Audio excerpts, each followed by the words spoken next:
आज आपण बनवणार आहोत सोप्या पद्धतीने झटपट अशी कारल्याची भाजी। तसं पाहिलं तर कारल्याची भाजी बनवण्याच्या पद्धती वेगवेगळ्या आहेत, पण जर अशा पद्धतीने तुम्ही कारल्याची भाजी केली तर तुमची कारल्याची भाजी ही अजिबात कडवट होणार नाही। चला तर मग रेसिपीला सुरुवात करूया। त्यासाठी आपण इथं पाव किलो गावरान आणि ताजी अशी कारली घेतलेली आहेत।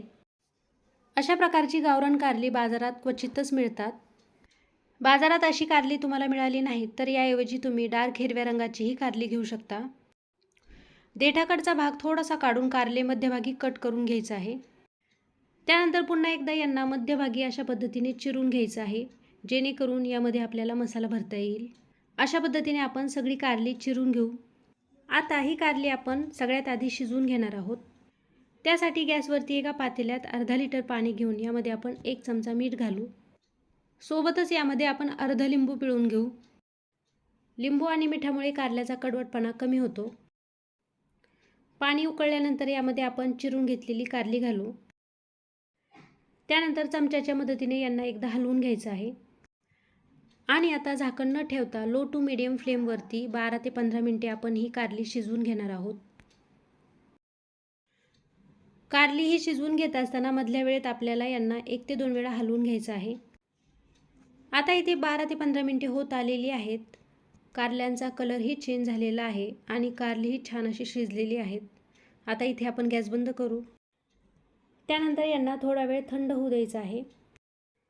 इथं तुम्ही रात्रीची म्हणजे संध्याकाळची ही कारली शिजवून ठेवली आणि सकाळी यांची भाजी केली तरीही चालेल। थंड झाल्यानंतर पाणी घालून यामध्ये ही कारली धुवून घ्यायची आहेत। कारली धुत असताना आवडीप्रमाणे कारल्यातले बी ही काढून टाकू शकतो किंवा ठेवू शकतो। कारली ही कवळी असल्यामुळे आपण कारल्यातले बी हे काढलेले नाहीत। अशा पद्धतीने अलगद हातांनी आपल्याला कारली ही धुवून घ्यायची आहेत, जेणेकरून त्यांचा कडवटपणा हा सगळा निघून जाईल। त्यानंतर इथे एका ताटामध्ये आपण 4 चमचे भाजलेले शेंगदाण्याचा कूट घेऊ। यामध्ये पाव चमचा हळद आणि चवीप्रमाणे मीठ घालू। पाव चमचा लाल मिरची पावडर आणि अर्धा चमचा घरगुती काळं तिखट मी इथं घातलेलं आहे। सोबतच यामध्ये बारीक चिरून घेतलेली कोथिंबीर घालून मिक्स करून घ्यायचं आहे।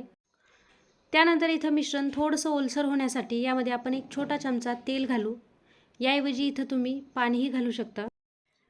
त्यानंतर पुन्हा एकदा मिक्स करून हे मिश्रण आपण कारल्यामध्ये अशा पद्धतीने भरून घेऊ। अंदाजे 1 छोटा चमचा हे मिश्रण आपण प्रत्येक कारल्याच्या फोडीमध्ये हाताच्या साहाय्याने भरू।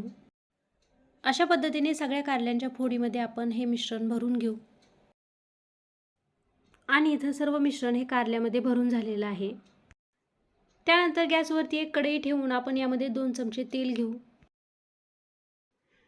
तेल छान तापलं की यामध्ये आपण पाव चमचा जिरे आणि पाव चमचा मोहरी घालू। सोबतच यामध्ये थोडासा कढीपत्ता घालायचा आहे। कढीपत्ता छान तडतडला की यामध्ये आपण 1 चमचाभर लसूण कोथिंबीरीची पेस्ट घालू। त्यानंतर फोडणी ही छान हलवून घ्यायची आहे। त्यानंतर यामध्ये किंचितशी हळद घालू आणि मसाला भरून घेतलेली कारली आपण या फोडणीमध्ये घालू।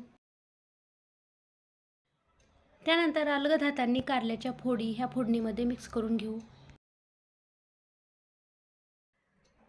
फोडणीमध्ये कारल्याच्या फोडी ह्या व्यवस्थित मिक्स करून झाल्यानंतर वरून आपण पाव चमचा जिरा पावडर, पाव चमचा धने पावडर आणि पाव चमचा गरम मसाला घालू आणि पुन्हा एकदा अलगद हातांनी मिक्स करून घेऊ आणि लो फ्लेमवरती अर्धा ते 1 मिनिट भरासाठी झाकण ठेवून देऊ।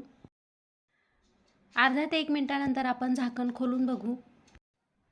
हलक्याशा हाताने खालीवर करून घेऊ आणि इथं आपली कारल्याची भाजी ही तयार आहे। आता आपण गॅस बंद करू।